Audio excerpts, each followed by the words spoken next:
Childers, co-host of the Chemical Brothers podcast, a podcast in regards where we talk about substance use, overdose, addiction, and the hope that is available for all those who are in that journey together.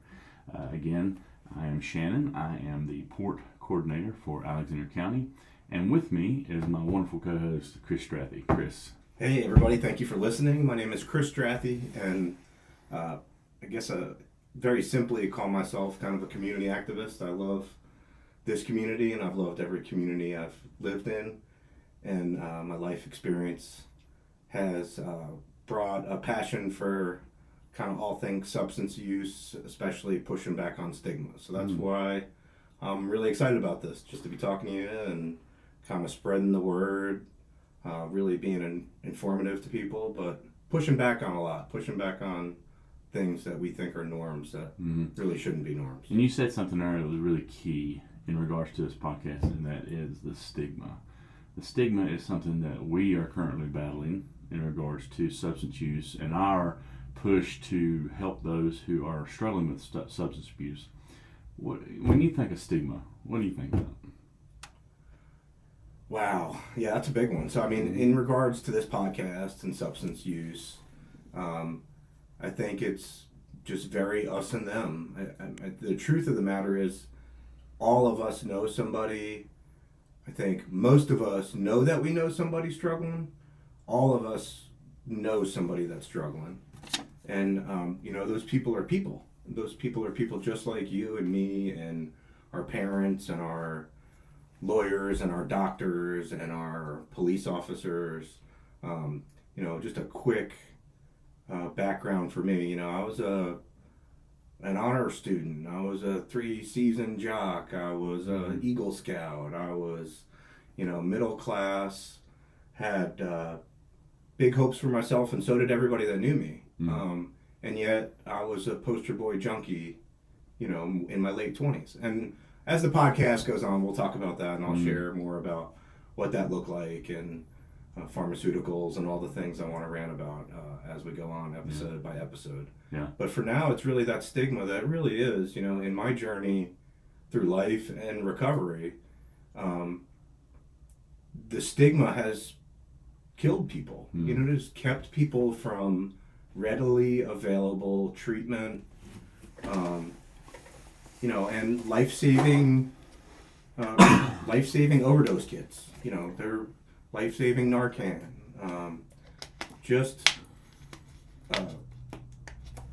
The fear of telling somebody you're struggling is killing people, just because of stigma. Yeah, and I'm going to say this, because I think one of the things that makes us such a good duo in this, and I've shared this with many people before, everybody that I go in contact with or I meet in regards to the PORT program, is that the one thing that I've never had is a substance use problem or an addiction. And I believe that as the story goes along, as you say, we'll find out more about your story and things like that. But for me, I've never had that. I've never struggled with that. And so for somebody who comes in, Chris, and we say, what's the big deal? What's the big deal? Why do we feel like I feel like we're supporting someone's habit when we look at the things like Narcan distribution, or even the big one that's out there in the world, needle exchange and Narcan vending machines, which is something that we're in the process of getting for our community. Absolutely. What's the big? Why do we feel like we have to do that? So I think it's kind of twofold. I think the first is there's truth to it. I think there's truth to some of it, but it's not the truth. I think stigma can lead to misinformation, and there's, people can get loved to death. Narcan can enable people to pop back from an can be my lifeline from overdosing or pushing the boundaries of that high, or there are stereotypes sometimes are based in truth, or probably most of the times based in truth, but then snowballed and become stereotypes, prejudice. And I think the other side is that we do recover. These are life-saving things. So I can't tell you how many times I went to detox. Mm-hmm. I can't tell you how many times I was in a psych hospital for not being able to deal with my life because it was in shambles. Mm-hmm. And I can't tell you how many times I've been locked up for things that were dumb and just related to the life of, an active user. Mm-hmm. But I luckily didn't die, but I know a lot of people that did. Mm-hmm. Family, friends, and it was directly related to stigma. Mm. It was directly related to not having access to Narcan, not having access to a well-funded program that was available to people that aren't well-funded. The whole insurance side of things, the pharmaceutical side of things. There is a huge wrench into the addiction talk, the stigma talk. It's another stigma. I get my medicine, my doctor gives me my medicine. Mm-hmm. Well, mm-hmm. if you're addicted to that, and it's an opiate, and it can kill you, or it can kill a child in your house by grabbing it, it's, we might save that for another podcast. Yeah, that's pretty deep. But you're right, though, and I love how, something you said right there in the first one, is that all stigmas come from some sort of truth. And so we get that. We understand that. But then that to add on to that second part, it is a valuable asset because it helps with recovery. It helps with recovery. It helps people see. And, I may have never had an addiction problem. I may have never had a substance use problem. But I know people who have. And I have lost friends to substance use. And you have to think about the fact that if these things were available, if Narcan availability or access was available, if the idea of the PORT program, if the idea of someone who was available to listen to their story, and we'll talk about stories maybe today, maybe another time, but could that person still be here today if those things were available? Absolutely. And I want to go back on two things we've been bringing up that, as an intro, we should probably talk about. And first is Narcan. Just a real quick, Narcan is a drug that is available mostly in a nasal injection, and it, without being technical, it reverses the effects of opiates. Yeah. Blocks receptors, and so as folks are in recovery or their breathing is getting depressed and they're getting where they won't come back, that will give first responders or a family member or whoever's next to this person the opportunity to block that opiate from killing that person any further and seeking treatment. Yeah. Is that really quick without going into a whole That's a real quick. Yeah. I think, to add on to that, what is, it's a great point. We need to talk about Narcan. I have some sitting right here in front of me. It is a 4 milligram nasal spray, which is what we normally give out. There are injections for people who want to do an intramuscular injection, but we do the Narcan nasal spray because it is quicker. It is a fast acting. It's going to be placed up the nose. Again, this milligram is 4 milligrams. And it is an opioid antagonist. That's ultimately the scientific name for it. And like you said, it goes after those opioids that has attacked those chemical receptors. And that's what we're using, and that is what has seen a lot of success. In in Alexander County, numbers have been above 93% in regards to success rate. Saving lives. Saving lives. Beautiful. Yeah, and Narcan saves lives. Absolutely, and we definitely need to do a whole episode on Narcan. I just wanted to, for anybody joining us for introductions on our first podcast here in Narcan and not knowing what exactly we're talking about. And the other thing I wanted to tell people about, I'm really appreciative of Shannon, what he does, his position, and I'd love to see one in every community. I know they're popping up. But PORT stands for Post Overdose Response Team. Mm-hmm. And Shannon leads that up here, and he's recruiting some peer support specialists and just has an amazing program. But just look into that in your community, or if you're here in Alexander County, just be grateful for Shannon if you see him around in his white Tahoe, thank him for what he does. He really is saving lives. And the fact of the matter is, when somebody does overdose, there's a real opportunity for that person to make a choice. It's a choice. I change through pain, and that's usually all the things I've gone through in my life. Is I've had to hurt enough to make a change. Mm-hmm. And that's when somebody snaps out of an overdose, whether it's a close call from a seasoned veteran, or it is accidental, or a first-time use, or just scares somebody as it should. Mm-hmm. It's a real opportunity that can be passed up on if it wasn't for people like you. You are intensively there, offering every possible thing that's out there to the family and to that person to get the help they need. Yeah.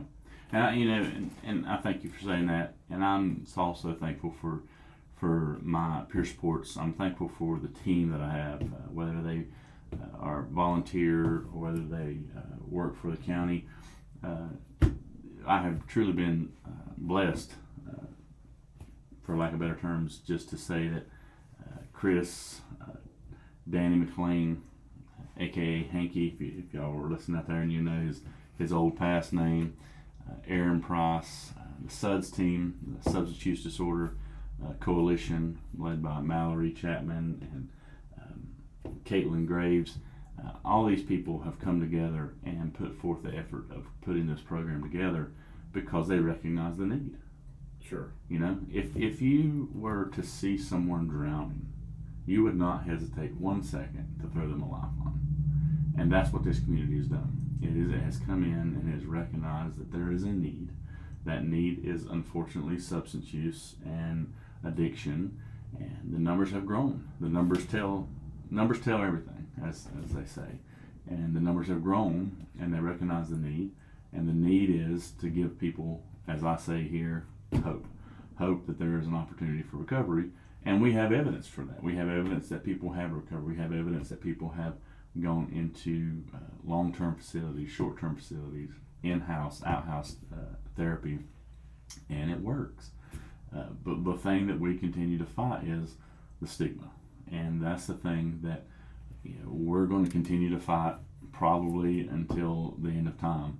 That why do we do this? Why do we put forth the money? And the answer is, just like I said earlier, we see the need, and we're going to fight until the very end. We're going to walk the path. We're going to walk the journey every step of the way and make sure that people know, hey, we're here for them.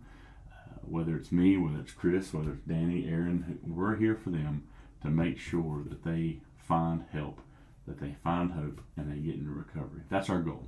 Absolutely. And I would love to encourage people to comment on, maybe facets of this they'd like to hear us talk about. Drug questions, slang terms, things like that, but also maybe programs they'd like to see. Like what is a need your community or this community, Alexander County, needs that you don't see. And maybe it exists and you just don't see it. Mm-hmm. We need to make sure it's available, or maybe it doesn't exist and the need's there, and you or we or us, can make a push to make that happen. The problem is real, and the stigma is even more real. Mm-hmm. And the bottom line is pushing back on that stigma is necessary for a lot more reasons than the initial, the junkies. Mm-hmm. There are insane public health risks out there with the fentanyl crisis. Mm-hmm. And overdoses happening accidentally with children and, family members of the addict. That, the drugs out there now are almost invisible amounts, can kill. Mm-hmm. Especially people that are, I don't know if it's naive is the right word, but don't have any prior use. No. What's the word I'm looking for here? No type of history, no type. I'm still losing the word. Tolerance. No tolerance to the drug. Yeah. You take a drug, you need more of it to get the same effect. If somebody's never taken something like fentanyl, a couple, what would look like 2 grains of salt could kill your child. Mm-hmm. So there is, like back to Narcan and back to stigmas, there is a product that I'm sitting next to a box of that communities have funds to distribute, that community leaders are pushing back against that, where it could be saving children's lives, your child life. People don't know what Narcan is, and it's readily available. So again, not back to the Narcan, but really back to the stigma thing. Yeah. It's sad to see misinformation. It's sad to see humans being treated as less than humans, regardless of the why. But during that situation, I think we can easily come up with prejudices when we look at somebody that is obviously struggling with mental health, homelessness, addiction. A lot of times they all go together.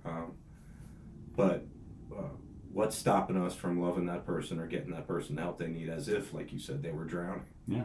That's what a great analogy. It is. Because, sure, a lot of absolutely. times they feel like they're drowning. No, I absolutely. I have,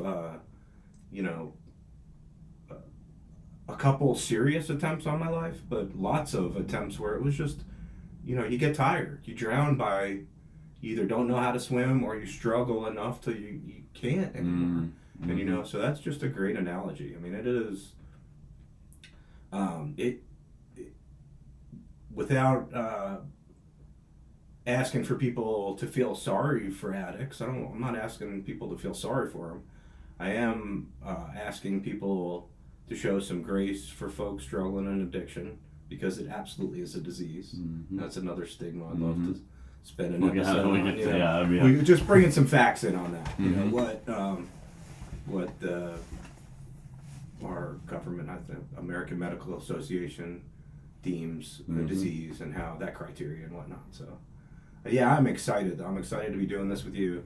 So what are we going to do? Weekly? Yeah, we're going to try to do weekly. Try to do weekly. Again, comment on, is there a drug you heard of that you don't know? There's some crazy stuff.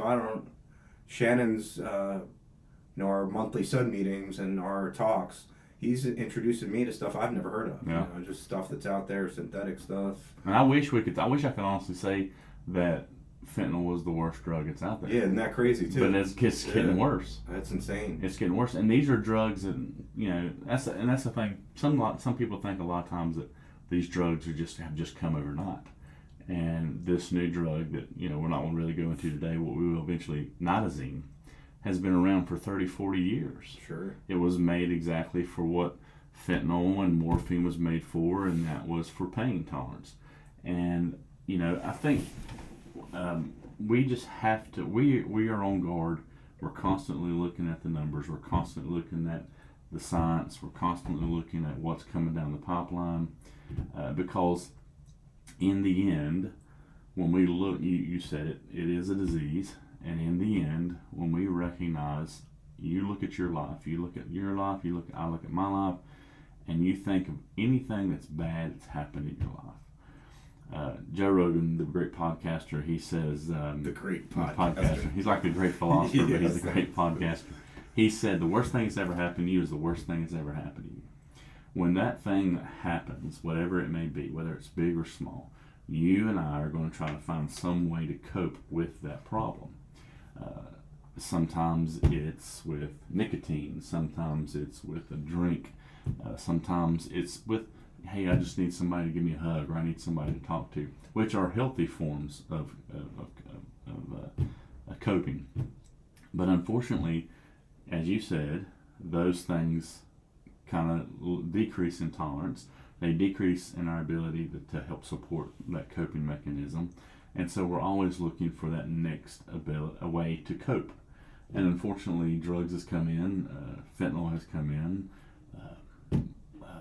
meth has come in, alcohol has come in. All these medications and substances that people use come in to take care of that hope, take care of that coping mechanism, and eventually it loses its tolerance until they find something that ultimately is really bad, and that is fentanyl. And we talked about fentanyl a couple weeks ago, about how there's really no measurement in regards to how much you can take. You just talked about how even just a couple grains can kill somebody. Yeah, well, and in terms of at a pharmaceutical level, almost every other drug you get is milligrams, like X number of milligrams. I take 8 milligrams, blah, blah, blah. Fentanyl is measured in micrograms. So it's literally, it is invisible. You know, the patches for hospice care, things like that, it's a long-acting release of fentanyl. You don't see it. It's a clear patch. You know, it's in the adhesive. It's not a... So these literally invisible amounts to somebody that has no tolerance or has never taken something, it's micrograms. Now, another rant will be the pharmaceutical industry and how that's that's kind of funding your position. It's funding everything. But it, you know, it kind of all goes back to this. So now the black market has figured out a way to produce this, and if you're can put 100 hits in a pill or 4 hits in a pill, what are you going to do from a business, from a risk standpoint? If I can get X number of pills across the border or in illegally or in a suitcase or however it works. But really the pharmaceutical industry kind of is complicit in all these opiates. But yeah, back to the size. It's inconceivable how little of the substance it takes to kill you, which the whole community health risk thing has to do with that too, because these pills, it's not a pill. You know, if a child picks it up, it can kill them. It can soak through their sweaty fingers and kill them. So yeah, it's a whole different...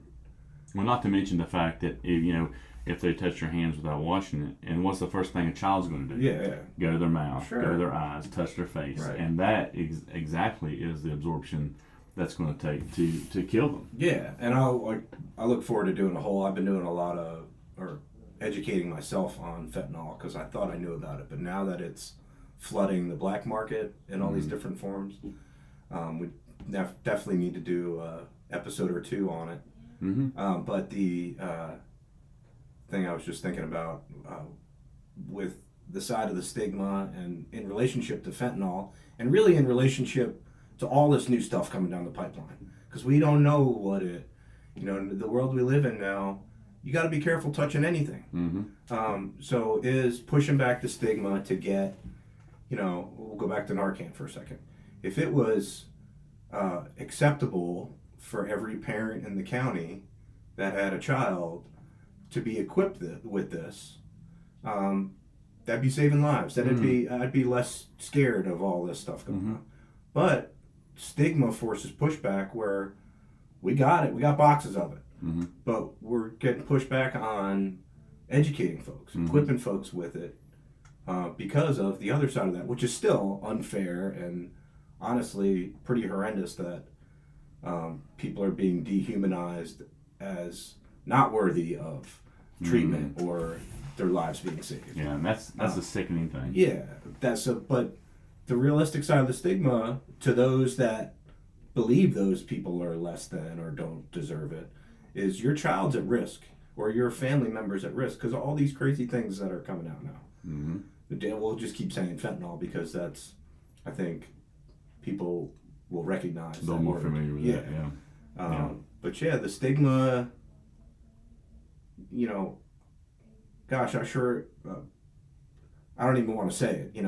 I get to go eat lunch with my boys at the elementary school about once a week if they behave. But if I hear about one of those children, God forbid, getting injured over some touching the wrong thing, but when the entire school could have been equipped with Narcan, or every teacher. Right now, there's first responders know how to use it. I think there's 6 in that school.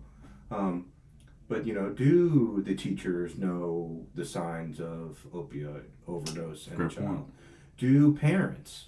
You're at a playground and you're seeing kids. There's 3 kids nodding out.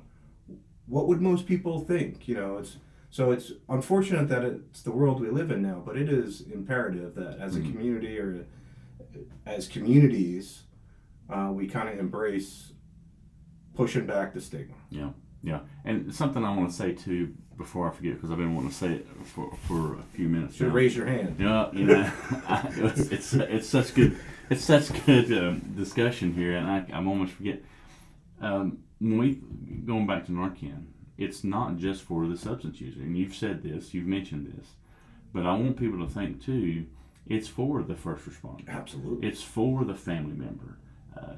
Because this substance is so dangerous, because this substance is so easily absorbed in the body, and it's so little can kill you. As a paramedic, it's not a former, I'm still a paramedic. As a paramedic, and someone who's been on calls before for someone who has been in an active overdose, the drug is around us. It's around our first responders. It's around our sheriff's officers. It's around our police. It's around our firemen and firewomen. And when they touch it, they can actually be in danger from getting that substance inside of them. And so Narcan availability is so important because, yes, it is for the substance user. It is to help resuscitate, but it's also for the person who's there to help save lives. I don't want to cut you up. I'm holding my hand up for all you that can't see. The post office. So the world we live in now is what? Because I've been doing homework on that. The fentanyl thing is just really unreal. So you can go back to what was the substance they sent through the mail that was the big... Anthrax. Anthrax. Mm-hmm. Okay, so a smaller amount of fentanyl can cause severe damage. So everybody, I say everybody, a common form of transporting or moving this stuff around all these cities, they're thrown in a UPS box, 1,000 pills, and shipping it to your city, to whatever distribution. So think about your mail. Who gets your mail? Yeah. Who touched your mail? What was in the envelope next to your mail that got all crushed up, and there's an invisible amount? And I'm not trying to scare people. I'm just the realistic part of the educating and equipping the community to know these things is to save lives, whether it's an addict's or not. It's just to save lives, children's lives, elderly people's lives. I think it's time to normalize understanding what opiate and drug overdose looks like, signs of use, but how we can help, how we can honestly help. What can I do? What can you do? How can you equip your neighbor not to have those stigmas, not to have those prejudices? So it's going to be a community effort. As I said, man, I'm glad you're here. Yeah. Well, it's exciting, and I think as we kind of draw close to an end here for today, I'm gonna say this. I want to kind of talk about this because it makes a great point. What can you do? What can a person do? What can a family member do? What can a neighbor do? Number one, I think that they need to be aware. Be aware of what's available, what's out there, what's going on. Be aware of what their children are doing, their grandchildren are doing, their cousins, their nieces, whatever they're doing, and be in the know about what is fentanyl, what is Narcan, because getting that ability to know is, as G.I. Joe used to say, is if you used to watch the PSAs for G.I. Joe back in the day, the great soldier is half the battle. And so if you know this information, if you kind of have this information, then you're able to educate others in regards to that. Save lives too. You're able to save lives. Save lives. Be a lifesaver. Number two is, and this is a big one, is help in breaking the stigma. This stigma, and we've mentioned it a lot today, is really devastating to the cause of our substance use disorder coalition, the PORT program, because negativity is just a poison. It is a poison that continues to douse the hope for people who are really struggling and trying to overcome this addiction. So breaking this stigma. I had a chance to meet a gentleman in another county close to ours, and he shared a story. It's an amazing story, and hopefully one day we'll be able to get him in and he can share the story. And he talks about how his stepson was an addict, and he was embarrassed of him, and he didn't, they didn't talk about it, and many people didn't even know that he had a family member that had a substance use problem. And unfortunately, this young man died due to his substance use. And the question is always going to be, what if I could have found hope? What if I could have made a bigger push for this. And I think for people in our community and every community in the world, they are going to have this fear that I don't want nobody to know. Sure. And that's the stigma that we're trying to break. Is letting people, hey, I've got a problem, is the first step in our recovery roadmap.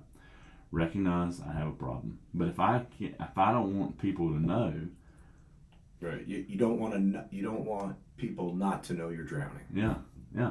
And so, is that going to help anybody? And so, this whole idea of stigma that we're trying to break down and trying to break this wall down is going to help people, help maybe your family member say, hey, you know what? I appreciate you. I thank you so much for doing this, because now I feel more safe. Maybe I feel more acceptable to say, hey, look, I have a problem. And so doing that, breaking that stigma, is always going to help in the future of others.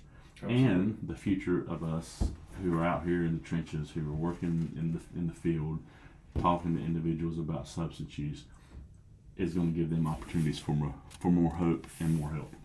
Absolutely. So I think in recovery and in life, we go through things so that we can help others that are going through them later. Mm-hmm. Or it's our choice to. Mm-hmm. We don't have to. But, somebody, an amputee,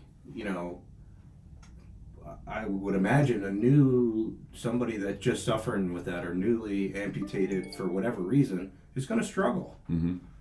Grieving the loss of a limb, learning to walk. So how amazing is it to have somebody that's been there, mm-hmm. Come alongside you? And that's recovery. Mm-hmm. And that's staying recovered. That's a huge part of it. Mm-hmm. It's not, I don't take it for granted. Most people, I don't know the numbers, but at least with my experience, most people that went through what I went through are either dead, locked up, mm-hmm. or still there, just mm-hmm. worse off. Mm-hmm. Just kind of a lot less hope, a lot less health, just. So it's, I'm excited to be going. Yeah. Just stop there. I'm just excited Yeah. to be going on this journey with you. Yeah, and I am too. And as we go on, there'll be, we'll do interviews with individuals who are currently in recovery, because if you are recovering, you've been recovering from the day one that you started the substance. And so we have people I know people, and we know people that's been in recovery for one day, and we have people who've been in recovery for over 20, 30 years. They're always going to be in recovery. We'll have interviews with these wonderful people. We'll talk to doctors. We'll talk to people who are currently doing what we're doing in other communities, and we will just continue to fight the good fight in regards to helping others. And through our podcast, knowing what substance use is, knowing how to defend those who are currently in substance use, and to help give a voice to those who don't have a voice currently right now in regards to recovery. Absolutely. Yeah, I think equipping the community to work our way through this. Yes. I mean, it's all different facets, and list one thing I don't want to say you missed it, but in all the things we're going to tackle, I'd love to have some folks on here that have either lost a child or have folks on here that have someone in their life in active addiction, and to talk about those struggles, or bring some hope. Yeah. There's a whole side of this is the folks that are living with, and whether they're embarrassed about it or not, or whether they're doing everything they can or not, or it's just like you said, shedding light on that. This is a problem. Mm-hmm. This is a community health crisis, Mm-hmm. and it takes the community to tackle it. Mm-hmm. Yeah. Well, and I think too that it's also a part of recovery.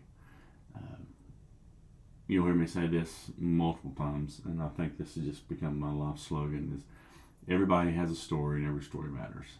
Amen. And I think that hearing other people's stories, their failures, their victories, is just going to again be an opportunity for people outside this podcast, outside these doors, who are currently thinking, you know what, I have a problem. Where can I go? How do I even have a chance? Can I recover? And as you said earlier Yes, you today, can. Yeah. yes, you. We do recover. We do Yeah. recover, and that's Do not give up. That's exactly right. So thank you so much for being with me, Chris. And, Absolutely, my pleasure. Today and from here on out, as we continue this podcast. And again, I thank you all for listening. My name is Shannon Childers. And I am Chris Strathy. And we are the Chemical Brothers.